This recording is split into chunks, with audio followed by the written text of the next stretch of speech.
కూటమి ప్రభుత్వంలోని కొంతమంది ఎమ్మెల్యేలకి చంద్రబాబు గారు క్లాస్ స్పీకర్ అని, అలాగే ఒక మంత్రికి సీరియస్ వార్నింగ్ ఇచ్చారు చంద్రబాబు గారు అంటూ ఒక వార్త సోషల్ మీడియాలో చక్కర్లు కొడుతున్న నేపథ్యంలో ఏ మంత్రికి చంద్రబాబు గారు వార్నింగ్ ఇచ్చారు, ఏ ఎమ్మెల్యేలకు చంద్రబాబు గారు క్లాస్ స్పీకర్ అనే దాని మీద మనం పూర్తి స్థాయిలో విశ్లేషణ చేసుకుందాం. ప్రస్తుతం మనతో పట్టినారు ప్రముఖ రాజకీయ విశ్లేషకులు, ప్రముఖ సీనియర్ జర్నలిస్ట్ డివిఎస్ గారు. వారితో మాట్లాడదాం. సార్ నమస్తే. సార్ నమస్తే. సార్, కూటమి ప్రభుత్వంలోని కొంతమంది ఎమ్మెల్యేలకి చంద్రబాబు గారు క్లాస్ స్పీకర్ అని, అలాగే ఒక మంత్రికి చంద్రబాబు గారు సీరియస్గా వార్నింగ్ ఇచ్చారు అంటూ కొన్ని వార్తలు వస్తూ ఉన్నాయి. ఇంతకీ ఏ మంత్రికి చంద్రబాబు గారు సీరియస్గా వార్నింగ్ ఇచ్చారు, ఏ ఎమ్మెల్యేలకి చంద్రబాబు గారు క్లాస్ స్పీకర్ అంటే ఏం చెప్తారు సార్? అంటే ఒక రాజకీయ పార్టీ అధినేత, ఒక ప్రభుత్వ అధినేత మరి గాడిలో పెట్టే విధానం, తప్పుదారి పట్టిన వాళ్ళని మళ్ళా దారిలోకి తెచ్చే విధానం. ఇప్పుడు గొర్రెలు మందలో పోతూ ఉంటాయి, కొన్నేమో చక్కగా డిసిప్లిన్గా పోతూ ఉంటాయి, కొన్ని 1-2 గొర్రెలు ఏం చేస్తాయి, అటు పోతాయి ఇటు పోతాయి. ఆ కాపర్ ఏం చేస్తాడు, ముళ్ళుగర్ర ఒకటి పొడుస్తాడు, మెల్లగా అటు ఇటు నెట్టుకుంటా. కాపరి పనేంటి, ఆ మందలో గొర్రెల్ని మరి చక్కగా తీసుకెళ్ళటం, మళ్ళా ఇంటికి తీసుకెళ్ళటం, మళ్ళా అడవికి తీసుకెళ్ళడం కాపరి యొక్క ఆ నైపుణ్యం. మరి వాళ్ళ పాలకుడిగా లేకపోతే పార్టీ అధినేతగా ఈ గొర్రెలు అనకూడదులే. ఇప్పుడు ఏంటంటే వీళ్ళు నాయకులు కాబట్టి మనం వీళ్ళను కూడా మంద వేసే విధానం అంటాం. అంటే మొరటుగా మాట్లాడితే, పల్లెటూరి భాషలో చెప్పుకున్నట్లయితే ఇలాంటి క్లాసులు, ఈ విధమైనటువంటి వార్నింగ్లు మరి గతంలో 5 ఏళ్లలో జగన్మోహన్ రెడ్డి ఎప్పుడన్నా చేశాడా? చెయ్యకపోగా అతను ఎంత కట్టు తప్పితే, ఎంత దారి తప్పితే అతనికి అంత గొప్ప పదవి ఇస్తాడు. ఓకే, అసలు వార్నింగ్లు కాదు, ఇంకా అసలు మెచ్చుకోవటం, శబాష్ శబాష్ అనడం, నవ్వుకోవడం మనం చూసాం. పచ్చి బూతులు మాట్లాడే వాళ్ళకి మరి అసలు ఆయన ఎంత మెచ్చుకోలో. ఆ రోజు జోగి రమేష్ శాసనసభలో బూతులు తిడుతుంటే అసలు నవ్వే నవ్వు అనమాట. ద్వారంపూడి చంద్రశేఖర్ రెడ్డి, వంశీ, లేకపోతే కొడాలి నాని, ఇవన్నీ కూడా ఇప్పుడు రోజా ఇప్పుడు కూడా తిడుతోంది కదా. ఏది గాల్లో గెలిచారు, గాలి నా కొడుకులు అంటే ఒక వార్నింగ్, ఒక్క మాట అక్కడ వైఎస్ఆర్ కాంగ్రెస్ పార్టీ అధినేతగా అతని నుంచి వస్తుందా? జగన్ రోజాకి క్లాస్ పీకాడు, జగన్ కొడాలి నానికి క్లాస్ పీకాడు, పేర్ని నానిని హెచ్చరించాడు. రాసావా? జర్నలిస్టుగా చదివావా? పాఠకుడిగా చూసావా? వీక్షకుడిగా ఏ ఛానల్లో ఉన్నా? అంటే తేడా. ఓకే, ఇప్పుడు ఇక్కడ ఈయన గతంలో కూడా విస్తృత సమావేశంలో అవే హెచ్చరికలు, లేదు కూటమి ఎమ్మెల్యేలందరి లెజిస్లేచర్ పార్టీ సమావేశంలో అదే వార్నింగ్లు. అంటే క్రమశిక్షణ ముఖ్యం. ఇప్పుడు ఇవాళ ఏంటి, ప్రజాప్రతినిధులుగా, ఎమ్మెల్యేలుగా, ఎంపీలుగా మీరు గెలిచారు, అయిపోవాలి ఇంతటితో. మీరు ఫస్ట్ టైం ఎమ్మెల్యేలు, ఫస్ట్ టైం మినిస్టర్లు, మీరు రాబోయే ఎన్నికల్లో కూడా గెలవాలి. లాంగ్ టర్మ్ పాలిటిక్స్ ఆడాలి. ఇదేంటిది 2020 మ్యాచ్ కాదు. రాజకీయం అంటే ఏంటి, టెస్ట్ మ్యాచ్. టెస్ట్ మ్యాచ్ అంటే నువ్వు ఒకసారి ఎమ్మెల్యేతో సరిపుచ్చుకుంటావా? చెప్పు, నీ ఇష్టం. నీ ఇష్టం వచ్చినట్టు నీ శాండ్ నువ్వు కొట్టుకో, నీ లిక్కర్ నువ్వు దాపించుకో, నీ ఇష్టం. కాదు, నేను మళ్ళా గెలవాలి, 3 సార్లు గెలవాలి, 4 సార్లు గెలవాలి, యనమల రామకృష్ణులాగా 6 సార్లు గెలవాలి, కోడెల్లాగా, లేదు గోరంట్లలాగా, బుచ్చేలాగా 7 సార్లు గెలవాలి, అసలు చంద్రబాబు లాగా 9 సార్లు గెలవాలి. ఇలాంటి కాంక్ష, ఈ విధంగా ప్రజాసేవ చేద్దామన్న ఆలోచన, సుదీర్ఘకాలం ఇన్నింగ్స్ ఆడదామన్న ఆలోచన ఉంటే మరి దారిలో ఉండాలి, గాడి తప్పకూడదు. నిన్న ఏదో 18 మంది ఎమ్మెల్యేలతో ఫేస్ టు ఫేస్ ఒక్కొక్కరికి వార్నింగ్లు ఇచ్చారని. ఆయన ఎప్పుడు ఏం చెప్తున్నాడంటే, చంద్రబాబు మీరు పార్టీని క్యారీ చేయాలి, క్యాడర్ను కూడా క్యారీ చేయాలి. ఇవాళ ఎమ్మెల్యేలు ఏంటంటే కార్యకర్తల భుజాల మీద ఉన్నారు. కార్యకర్త కోపం వస్తే ఎత్తి కుదేస్తాడు. ఏది, పల్లకీ మోసే బోయిలు మిమ్మల్ని పల్లకీలో ఎక్కించారు నిజమే, కానీ ఈ పల్లకీ మీకు శాశ్వతం కాదు. ఎప్పుడు దాకా అది శాశ్వతం? ఆ బోయిలు మిమ్మల్ని గౌరవించినంత కాలం ఆ పల్లకీలో ఊరేగింపగలరు.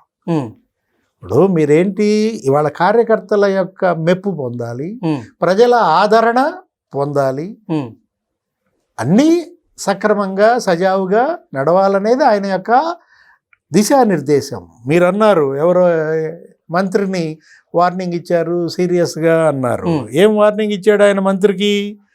తొలిసారి ఎమ్మెల్యే అయినప్పటికీ యువకులను ప్రోత్సహించాలన్న ఉద్దేశంతో మంత్రి పదవి ఇచ్చాను, కానీ మీ పనితీరు ఆశించిన స్థాయిలో లేదు. మీది కీలకమైన నియోజకవర్గం, ప్రత్యర్థి కూడా బలమైన వాడే. అలాంటి చోట మరింత సమర్థవంతంగా పనిచేయకపోతే చాలా కష్టం. ప్రజా జీవితంలో ఉన్నప్పుడు మన వ్యక్తిగత వ్యవహార శైలిని కూడా మార్చుకోవాలి, లేకుంటే రాజకీయంగా చాలా ప్రభావం పడుతోంది. సీరియస్గా చెప్పాడా? పొలైట్గా చెప్పాడా? పొలైట్గా చెప్పినా సీరియస్గా చెప్పినట్టు ఉంటుందంటావా? చంద్రబాబు ఎలా చెప్పాడు అంటే, ఆయన పొలైట్గా చెప్పినా సీరియస్గా ఉంటుంది, సీరియస్గా చెప్పినా పొలైట్గా ఉంటుంది.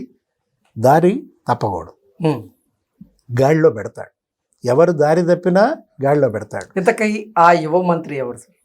యువ మంత్రి ఫస్ట్ టైం ఎమ్మెల్యేలు నీకు 82 మంది ఉన్నారు. ఫస్ట్ టైం మంత్రులు 17 మంది ఉన్నారు. ఇప్పుడు 25 మంది క్యాబినెట్లో 17 మందిలో ఇప్పుడు నువ్వు వరుస పెట్టి లెక్కేసుకుంటే వెళ్తే ఎవరినన్నాడు ఆయన అన్నప్పుడు ఫస్ట్ టైం ఎమ్మెల్యేలే అనేక మంది. 3 జనసేన వాళ్ళు ఉన్నారు, వాళ్ళు అంతా ఫస్ట్ టైమే. కాకపోతే వాళ్ళు కాదు, అది ఖాయంగా చెప్తా నేను. పవన్ కళ్యాణ్ కాదు, మరి నాదెళ్ల మనోహర్ కాదు, దుర్గేష్ కాదు. ఇక వాళ్ళని తీసే BJP Satyakumar first time MLA, ఆయన కూడా కాదు. అంటే ప్రత్యర్థి బలమైనాడు అన్నాడు. ఇక్కడ ఫస్ట్ టైం మంత్రుల్లో మరి ప్రత్యర్థి బలంగా ఉన్నది ఎవరు? నారా లోకేష్. ప్రత్యర్థి బాగా వీక్గా ఉన్నాడు. అయినా లోకేష్ పనితీరు, ఆయనకు వచ్చిన మార్కులు మనం చూసాం. అందరికి బాగానే మార్కులు వచ్చినాయి కదా. అవును. కింజరాపు అచ్చెన్నాయుడు, ఆయన అసలు ఫస్ట్ టైం మినిస్టరే కాదు. లేకపోతే కొల్లు రవీంద్ర గతంలో కూడా మంత్రి. నెక్స్ట్ పొంగూరు నారాయణ సీనియర్, ఇంతకుముందు చేశాడు కదా మినిస్టర్గా. వంగలపూడి అనిత ఫస్ట్ టైమా? ఫస్ట్ టైమే, కానీ ఆమె మీద కూడా కొంత కాంట్రవర్సీలు వచ్చాయి. ఎవరో ఓఎస్డి వల్ల ఏదో పిఏ రకరకాలుగా ఏదో జరుగుతుందో, ఓఎస్డిని కూడా తీసేసినట్టు. కానీ ఎమ్మెల్యేగా ఆవిడ మొదటిసారి కాదు కదా గెలవడం. అంటే ఇక్కడికి వచ్చేసరికి ఫస్ట్ టైం మంత్రి, ఫస్ట్ టైం ఎమ్మెల్యే కాకపోయినా, కాకపోతే ఆమె ప్రత్యర్థి ఏమంత బలవంతుడేమి కాదు. పాయకరావుపేటే కదా. మరి ఇంకెవరు? Nimmala Ramanaidu first senior, first టైమే, కానీ ఎమ్మెల్యేగా సీనియర్ కదా. మంత్రి ఫస్ట్ టైమే, కానీ ప్రత్యర్థి ఏమంత బలమైనాడు కాదు. వరుస పెట్టి కొడుతున్నాడు, భవిష్యత్తులో కూడా కొడతాడు. నెక్స్ట్ అతనికి ఏంటి, మంచి మార్కులు పడ్డాయి మంత్రుల పనితీరులో కూడా. ఇక ఎవరు? ఫరూక్. అబ్బో, అసలు ఆయన మరీ సీనియర్ మోస్ట్. ఆయన ఎన్టీఆర్ క్యాబినెట్లో ఉన్నాడు. ఆయన వయసులో కూడా చంద్రబాబు కన్నా పెద్దవాడు. ఆయనే అసలు నీకు ఫైల్స్ క్లియరెన్స్లో ఫస్ట్ ఉన్నాడు. ఎవరు? ఫరూక్ కాదు, ఆనం. ఆయన ఎన్టీఆర్ క్యాబినెట్లో చేసిన ఆయన కదా. ఆయన ఆనం రామనారాయణ రెడ్డి కాదు, పయ్యావుల కేశవ్ ఫస్ట్ టైం మంత్రే, కానీ ఎమ్మెల్యేగా ఫస్ట్ టైం కాదు. ఏది చాలా సార్లు గెలిచాడు. ప్రత్యర్థి కూడా ఏమంత బలమైనాడేమీ కాదు. ఉరవకొండ. మరి ఇంకెవరు? అనగాని సత్యప్రసాద్. అవునా? సత్యప్రసాద్ ఫస్ట్ టైం ఎమ్మెల్యే కాదు, ఫస్ట్ టైం మినిస్టర్.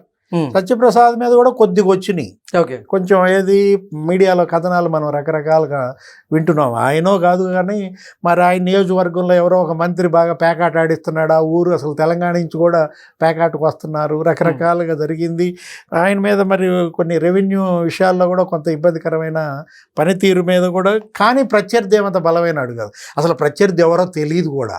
ఆ మోపిదేవి రామణరావు కూడా ఇవాళ తెలుగుదేశంలోకి చేరాడు, కాబట్టి ఆయన కాదు. కొలుసు పార్థసారథి కాదు. ఆయన ఏంటి? సీనియర్ మోస్ట్ కదా. ఆయన అసలు అప్పుడే మంత్రిగా చేశాడు కదా.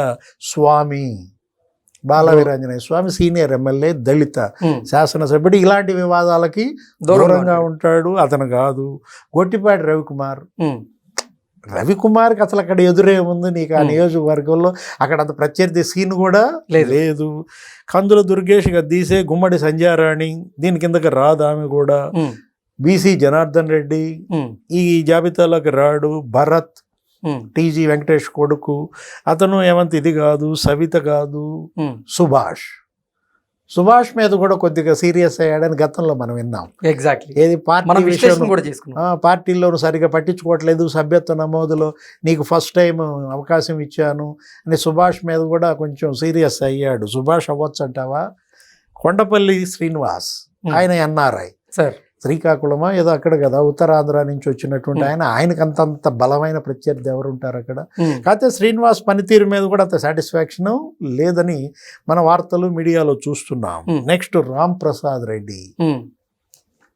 మొదటిసారి మంత్రి రామ్ ప్రసాద్ రెడ్డి అని అంటావా? కొంచెం ఎందుకో మ్యాచ్ అవుతున్నట్టుగా కనపడుతోందా? రామ్ ప్రసాద్ రెడ్డి ఏంటంటే అప్పట్లో ఆయన భార్య విషయంలో కూడా ఏదో కుటుంబ సభ్యుల జోక్యం కూడా సహించనని వార్నింగ్ ఇచ్చారు. అప్పట్లో ఆమె ఎవరో పోలీసు ఆయన పైన ఫైర్ అయిందని, అప్పటి నుంచి ఆయన పైన కూడా ఏమంత వివాదాలేమీ లేవు, కానీ ప్రత్యర్థి బలమైనాడే. ఎక్కడ రామ్ ప్రసాద్ రెడ్డి ప్రత్యర్థి ఎవరు? శ్రీకాంత్ రెడ్డి ఎవరు ఉన్నట్టున్నాడు రాయచోట. అవును, శ్రీకాంత్ రెడ్డి అంటే మరి 3-4 సార్లు గెలిచినట్టున్నాడు శ్రీకాంత్ రెడ్డి కూడా. రామ్ ప్రసాద్ రెడ్డి అయ్యే అవకాశం ఉందేమో మరి. ఏదైనా ఇది ఒక మంత్రిగా మనం తీసుకోకూడదు. ఆయన ఒక క్లాస్ బీకాడంటే అది క్యాబినెట్ మొత్తానికి అని అర్థం. ఓకే, ఆయన ఒక క్లాస్ బీకాడంటే అది లెజిస్లేచర్ పార్టీ మొత్తానికి అని అర్థం. ఒక ఎమ్మెల్యే అనుకోకూడదు అనమాట, ఒక మంత్రి కూడా అని అనుకోకూడదు. కాకపోతే ప్రజల్లో చర్చ ఏంటంటే ఇలాంటి వార్నింగ్లు, ఈ క్లాసులు గతంలో జగన్మోహన్ రెడ్డి హయాంలో లేవే అనేది చర్చ. Okay okay sir, thank you so much.